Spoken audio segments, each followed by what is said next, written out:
these 12 steps work for anybody and everybody, and they can. We've got a terrible stigma attached to these 12 steps, meaning that if you have the 12 steps, it means you're an alcoholic or a drug addict or problem person.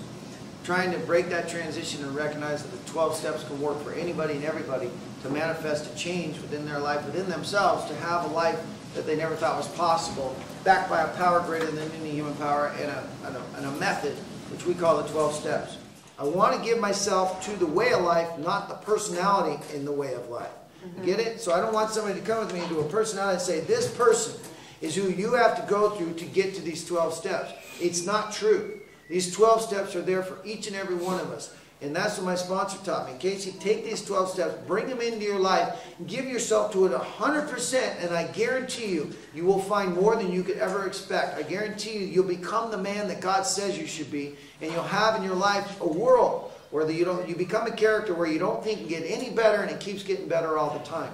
That's what's being offered. Plus, no fear, no temptation will ever take me away from these 12 steps, or the power that I discover in these 12 steps. The God that I'm going to come to believe in is going to be created by my application of desire to connect with that God, but I'm going to use those 3 fundamental tools. All I'm being given is tools. If I don't use these tools, nobody can use them for you. Nobody can give you this message. You have to take it yourself.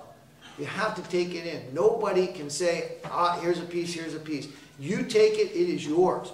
That's why I love the philosophy of this 12 steps. There is nothing to block me from getting this. All I have to do is give myself 100% to it. Know that it works, and know that once you've given yourself to it, at any point you can take back what you got.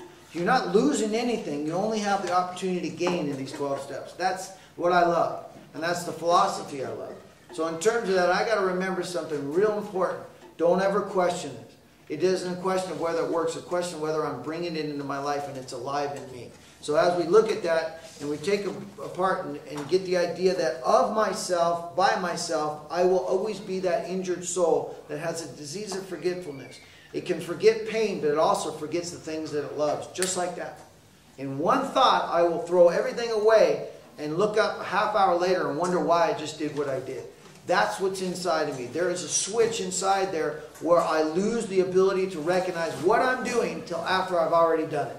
That is the nature of an injured mind. That when I get into that trauma, it's so severe that I'm blocked out from anything. I can't see anything but that trauma. That's what I'm up against. I must recognize what I'm up against. And that this trauma that I'm up against, once it turns on, there is no stopping it. It will run its course.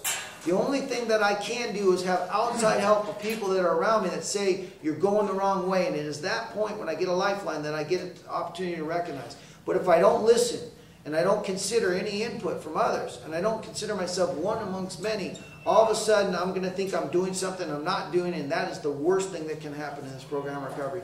Think you're doing it while you're not doing it. And the ego will do that. It will tell you things that are untrue.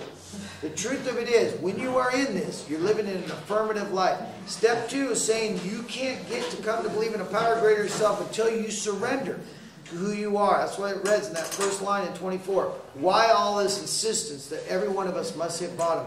Because we're not going to do what it takes to make this a way of life unless we have. After we've hit that bottom, it's time to turn into a character that's doing this because we love the spiritual principles and what it offers to us.